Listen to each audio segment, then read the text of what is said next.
Headline sponsored by Bhuttico Kullu shawl. Bhuttico Kullu शॉलों की दुनिया में अपनी अलग पहचान बनाने वाली एक सफल बुनकर सहकारी सभा। भाजपा के राष्ट्रीय अध्यक्ष ने हिमाचल के लिए भेजे 2.5 लाख फेस मास्क। मुख्यमंत्री और भाजपा प्रदेशाध्यक्ष ने किया धन्यवाद। बोले भाजपा का प्रत्येक कार्यकर्ता कोरोना से लड़ाई में आगे भी करेगा मदद। जिला कुल्लू में ऑटो चलाने की अनुमति की मांग पूरी। कुल्लू शहर में एक सवारी के साथ ऑटो चलाने की दी गई अनुमति। एक से अधिक सवारी बिठा दे पकड़ा गया चालक तो होगी कानूनी कार्यवाही।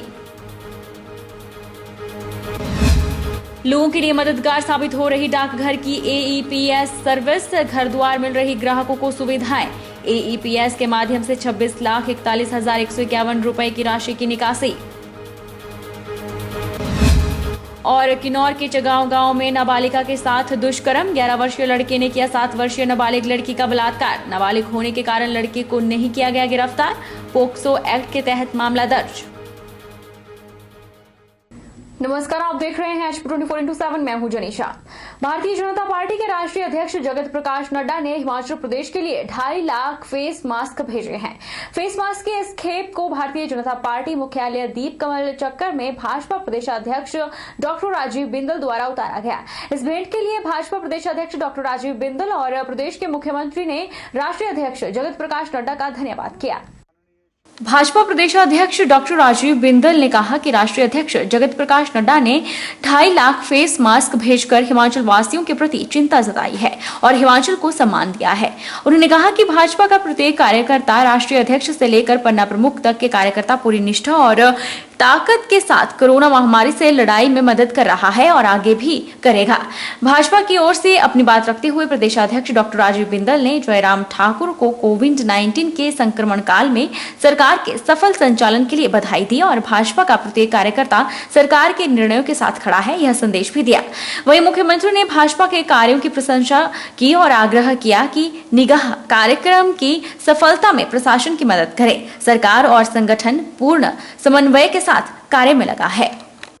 पार्टी के राष्ट्रीय अध्यक्ष श्री जगत प्रकाश नड्डा जी का हृदय से आभार व्यक्त करता हूं।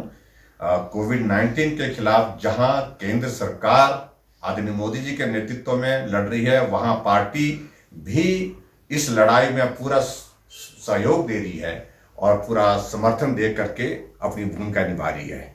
और आज मुझे इस बात की प्रसन्नता है विशेष तौर से हिमाचल प्रदेश के लिए माई प्रोटीन जो कंपनी के माध्यम से जो फेस मास्क हमको दिए गए और जिसमें 2.5 लाख मास्क जो है हिमाचल प्रदेश के लिए उपलब्ध कराए हैं, उसके लिए मैं आदरणीय नड्डा जी का आभार व्यक्त करता हूं। और हिमाचल में हम कोविड के खिलाफ जो है वो जिस प्रकार से लड़ाई लड़ रहे हैं, इस लड़ाई में उनका भी बहुत बड़ा योगदान हमको हौसला देकर के आगे बढ़ने के लिए रहता है। भारतीय जनता पार्टी के माननीय राष्ट्रीय अध्यक्ष श्री जगत प्रकाश नड्डा जी ने हिमाचल वासियों के प्रति अपना स्नेह प्रदर्शित करते हुए पूर्व में सैनिटाइज़र की एक खेप भेजी थी, जिसमें 1 लाख सैनिटाइज़र पूरे प्रदेश के अंदर भेजा गया। और आज उन्होंने स्नेहपूर्वक हिमाचल वासियों के लिए 2.5 लाख फेस मास्क भेजे हैं, जो माननीय मुख्यमंत्री जी को और यानी रिस्पेक्ट के तौर पर उसका डब्बा भेंट किया गया। उसका ट्रक पूरा हमारे पार्टी ऑफिस में उतर गया है। सभी मंडलों को यह भेजे जाएंगे।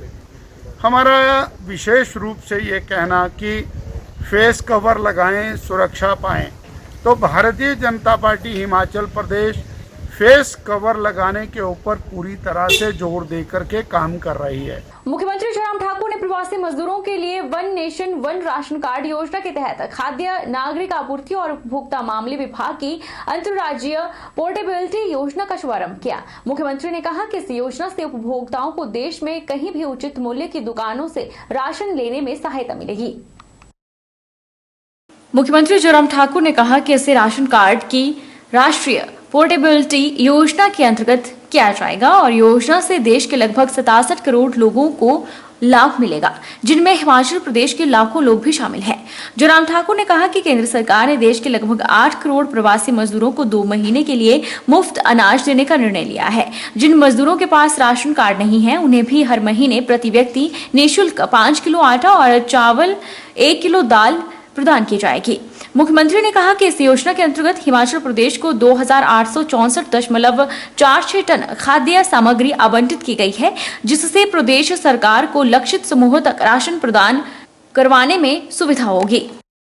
जिला किन्नौर में कोविड-19 महामारी से निपटने के लिए प्रदेश सरकार द्वारा क्षेत्रीय चिकित्सालय रिकांगपिओ के नए भवन में कोविड-19 हेल्थ केयर सेंटर बनाया जा रहा है, लेकिन क्षेत्रीय चिकित्सालय रिकांगपिओ में हेल्थ केयर सेंटर बनाना सरासर जिले के लोगों के साथ अन्याय किया जा रहा है। यह बात रिकांगपिओ में किन्नौर कांग्रेस विधायक जगत सिंह नेगी ने पत्रकार वार्ता के दौरान कही।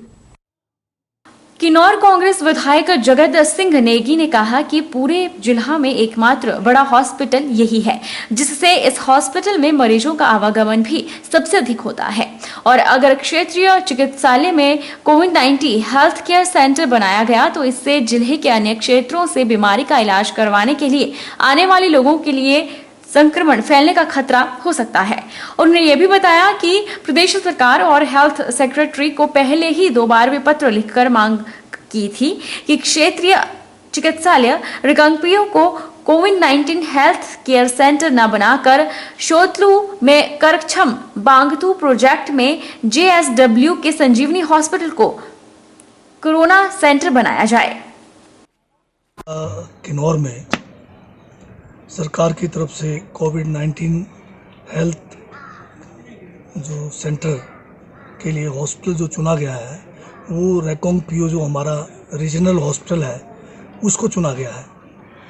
हमने पहले भी आपत्ति जताई थी कि पहले ये जो है इसको CSC बाबानगर में करने वाले थे, फिर बाबानगर में अभी क्या कहते हैं वहाँ पर सुविधाएं उपलब्ध नहीं थी, इसलिए अब इन्होंने जो है इसको रिकांगपिओ रीजनल हॉस्पिटल में शिफ्ट करने की बात की, जो कि सरासर यहाँ के लोगों के साथ काफ़ी जो अन्याय होने वाला है, क्योंकि रीजनल हॉस्पिटल में बहुत सारे मरीज़ अन्य बीमारियों के लिए चिकित्सा के लिए आते हैं और इसी के साथ में अगर हम इसको कोविड हेल्थ सेंटर भी वहीं बना देंगे तो एक तो बीमारी फैलने का खतरा है, दूसरा जो है लोगों को बहुत भारी असुविधा होगी। 1850 करोड़ की लागत की तृतीय पन विद्युत परियोजना की पेनस्टॉक में हुए ब्लास्ट पर हिमाचल प्रदेश राज्य विद्युत बोर्ड की उच्च स्तरीय जांच कमेटी ने सरकार के आदेशों पर हादसे के कारणों पर जांच शुरू की है। ऐसे लापरवाह अधिकारियों और कर्मचारियों जिन्होंने निर्माण कार्य के दौरान गुणवत्ता में किसी भी प्रकार का समझौता किया था, उस पर कड़ी कार्रवाई अमल में लाने का भरोसा दिलाया है। सोमवार को ब्यास वैली कॉरपोरेशन के प्रबंधन कार्यालय में हिमाचल प्रदेश राज्य विद्युत बोर्ड के निदेशक और जांच टीम के सदस्य डॉक्टर सुशील सागर शर्मा ने प्रेस वार्ता में बताया कि परियोजना में विद्युत उत्पादन शुरू करने से पहले तमाम प्रोटोकॉल को पूरा किया गया था। परियोजना के हाइड्रोस्टेटिक टेस्ट सहित सभी आवश्यक प्रक्रिया में सफलता मिली थी। उसके बाद ही परियोजना की 33.3 की एक यूनिट में विद्युत उत्पादन शुरू हुआ था। उन्होंने कहा कि पेनस्टॉक में अचानक हुए ब्लास्ट पर वह भी स्तब्ध है और जांच के बाद ही हादसे के कारणों का पता चल पाएगा। क्षतिग्रस्त पेनस्टॉक के दुरुस्तीकरण और बदलाव पर आधिकारिक निर्णय लेना भी बाकी है। साथ ही पेनस्टॉक में किसी नई तकनीक को अपनाने पर भी अपना पक्ष रखा। इससे पहले उन्होंने हादसे के दौरान परियोजना में मौजूद इंजीनियर सहित कुल 20 कर्मचारियों के उन प्रयासों को सराहा जिस कारण परियोजना का बड़ा नुकसान होने से बचा। बता दें कि अनेकों चुनौतियों से गुजरने के बाद विद्युत उत्पादन शुरू हुआ था। ऐसे में इस हादसे से परियोजना के प्रतिभावान कर्मचारियों की उत्कृष्ट कार्यप्रणाली को धक्का लगा है। बहरहाल इस हादसे से परियोजना को खासा नुकसान नहीं पहुंचा है। महज मलबा और पानी परियोजना के इर्द गिर्द फैला था, जिसे जल्द ही हटाकर मशीनरी के दुरुस्तीकरण का काम शुरू होगा। The auto rickshaw operators union Bilaspur ने डीसी बिलासपुर के माध्यम से ज्ञापन प्रेषित किया है। यूनियन के प्रधान मोहम्मद ने कहा कि कोविड-19 के चलते ऑटो रिक्शा संचालकों को हुई आर्थिक क्षतिपूर्ति के लिए आर्थिक सहायता प्रदान करने और ऑटो रिक्शा ऑपरेटर्स के लिए विशेष नीति बनाए जाने की मांग भी की गई है। ऑटो यूनियन के प्रधान मोहम्मद ने कहा कि उनकी आय का साधन एकमात्र ऑटो संचालन ही है। ज्ञापन में प्रदेश सरकार से न्यूनतम मजदूरी के तहत 7500 रुपए प्रति माह आर्थिक सहायता दिए जाने, बैंक लोन की EMI बिना शर्त माफ करने, 1 वर्ष के सारे टैक्स और इंश्योरेंस माफ किए जाने का आग्रह किया है। इसके अलावा ज्ञापन में पैरामेडिकल स्टाफ, पुलिसकर्मी, सफाई कर्मी और हिमाचल पथ परिवहन निगम के चालकों और परिचालकों के लिए बनाई गई विशेष बीमा नीति की तर्ज पर ऑटो ऑपरेटर और ऑटो चालकों का 20 लाख रुपए का बीमा करवाए जाने की मांग भी की। ज्ञापन में डीसी बिलासपुर से ऑटो रिक्शा चलाए जाने की अनुमति प्रदान करने का आग्रह भी किया गया ताकि वे अपना और अपने परिवार का भरण पोषण कर सके। हम आज डीसी साहब से मिले, उनको ज्ञापन दिया कि हमें जो है जो दो महीने से जो लॉकडाउन चला हुआ है, जब से हमारे ऑटो बिल्कुल बंद है और हमारा कोई कमाई का साधन नहीं है। हमारा जो दिन का सारा खर्चा है ऑटो के माध्यम से ही चलता है। सुबह कमाते हैं, शाम को खाते हैं। आज स्थिति ऐसी हो चुकी है कि हमें राशन भरवाने के लिए भी पैसे नहीं बचे हैं और हमें फीसें और बच्चों की फीसें, अपने EMI जो है, बैंकों की किस्तें हैं, टैक्स है, इंश्योरेंस है, उसके देने के लिए हम बिल्कुल असमर्थ हो चुके हैं। और आज हमने डीसी को एक ज्ञापन सौंपा है कि हमें 2 महीने हो गए हैं लगभग खड़े हुए, तो हमें चलाने की अनुमति दी जाए। तो डीसी साहब ने आश्वासन दिया है कि हम देखते हैं 1-2 दिन। और हमने डीसी के माध्यम से CM को भी एप्लीकेशन लिखी है। इसमें हमें जो भी हमें मतलब न्यूनतम दिहाड़ी है जो 7,500 रुपये महीने की बनती है, वो भी हमें दी जाए। और हमारे जो बैंकों की किस्तें हैं, टैक्स है, इंश्योरेंस है, वो 1 साल के लिए माफ़ की जाए। जिला कुल्लू में ऑटो चालकों को जिला प्रशासन के द्वारा बड़ी राहत प्रदान की गई है। प्रशासन ने ऑटो चालकों को ऑटो में एक सवारी ले जाने की अनुमति प्रदान की है, जिससे अब घाटी के ऑटो चालकों ने राहत की सांस ली है। जिला कुल्लू में ऑटो चालक लंबे समय से ऑटो चलाने की अनुमति मांग रहे थे, लेकिन कुछ नियमों का हवाला देकर प्रशासन द्वारा उन्हें अनुमति नहीं दी जा रही थी। सोमवार को जिला प्रशासन और ऑटो यूनियन के बीच एक बैठक का भी आयोजन किया गया। इस बैठक में ऑटो चालकों को एक सवारी के साथ ऑटो चलाने की अनुमति दे दी गई। वहीं ऑटो चालकों से यह भी आग्रह किया गया कि वह केंद्र सरकार द्वारा जारी नियमों का पालन करें। ऑटो में सवारी ले जाते समय सोशल डिस्टेंसिंग का भी पालन करें। वहीं 1 से अधिक सवारी बिठाते हुए अगर कोई ऑटो चालक पकड़ा गया तो उस पर कानूनी कार्रवाई अमल में लाई जाएगी। वहीं ऑटो यूनियन ने भी जिला प्रशासन के इस निर्णय पर संतोष जताया है। परमिशन हमें जो रिलैक्सेशन पीरियड है उसके दौरान ही हमारे ऑटो चलेंगे।